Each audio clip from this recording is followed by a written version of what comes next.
Guys, gawa nga pala ako ngayon ng magluba tomat. Kaya po ito tinatawag na magluba tomat. Kasi po, magsasaing po ako sa ibang kaldero po. Magsasaing ako ng kanin. Then, dito sa ginigisa ko, ihuhulog ko yung manok na hiniwa ng maliliit. Then, lalagyan ko siya ng tomato paste. Pag okay na po, malambot na yan, magsasaing na po ako ng bigas. Then, yung bigas, ihuhulog ko siya rito. Then, pagkatapos, itutuwad siya sa isang malaking lagayan. Sa bandehado, guys. Kaya tinawag na magluba. Ibig sabihin, babalik ta rin. Ganun po dito ang madalas dito magluba. Nakakasawa na din po kasi everyday kabsa. Kaya, iniba ko rin naman yung menu for today. Marami na po akong alam na other foods, kaso yun po ang madalas i-request ng mga amo, yung kabsa, kaya yun po ang lagi kong ginagawa. Ito po, nagbabad na nga po pala ako ng rice. 2 cups of rice po yan. Nakababad na siya sa tubig. Then, ito po yung aking manok. Hiniwa ko na siya ng maliliit. Ay, hindi ko po siya isasama itong medyo malaki. Yan lang po. Ano lang po siya? 3 1/4 na ganito po ang laki. Then, hugasan ko na po siya ng ayos. Nakababad na po yan sa suka, guys. Kung babad po namin dito suka para po maalis yung lansa. Ayan na, guys. Now, ilalagay ko na po siya dito sa aking inisang kamatis. Lalagyan ko pa rin po siya ng tomato paste. Hindi po nawawala ang tomato paste dito, guys.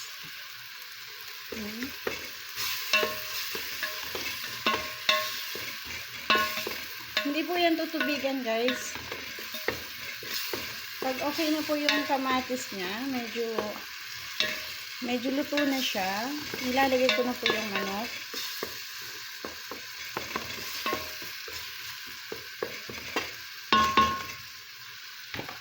Ayan na po, guys. Ilalagay ko na po yung manok.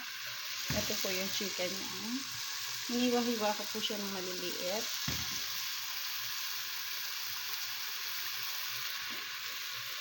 Ayan na, guys.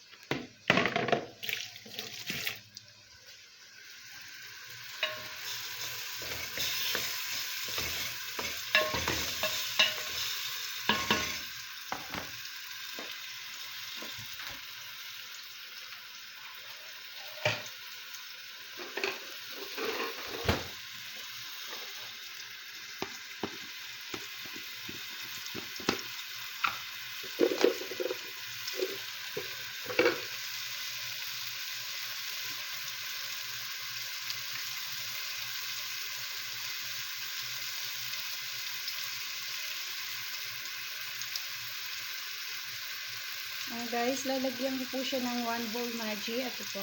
Yan. Then, cover ko na po siya now. Wait ko na lang po siya until lumambot. At ihuhulog ko na po yung sinain kong rice.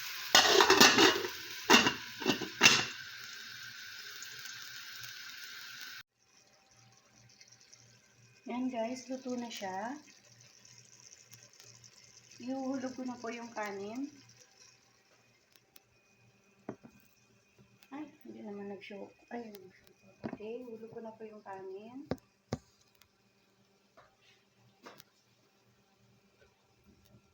Ito na po yung kanin niya. Hulog ko siya sa chicken ko na ginisa sa tomato, I mean. Ayan. Ganyan po ang paggawa ng magluba tomat.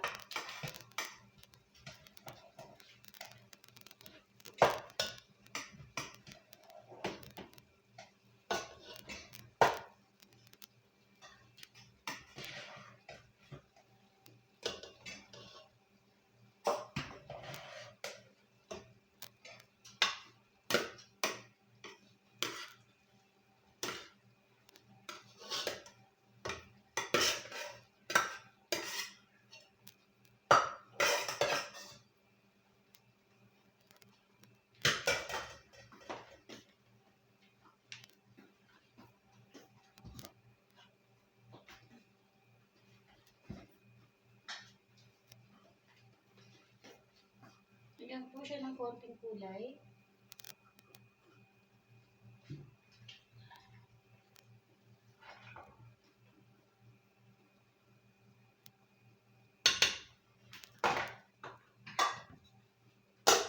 And 10 minutes po yan, luto na. Okay na po yan, 10 minutes.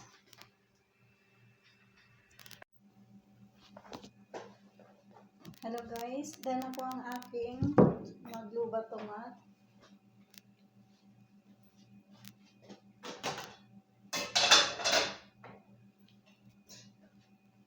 Ito na po siya guys.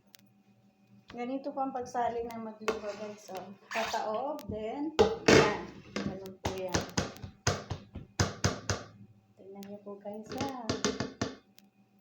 Okay. Yan na! Look guys! Ganyan po ang pagluto ng magluba tomat.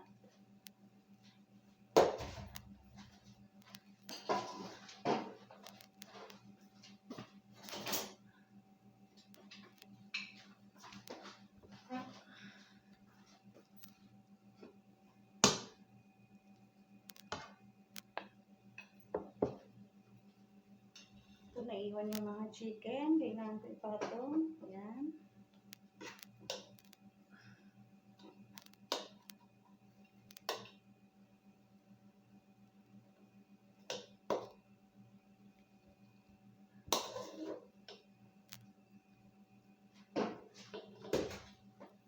Yan po siya guys.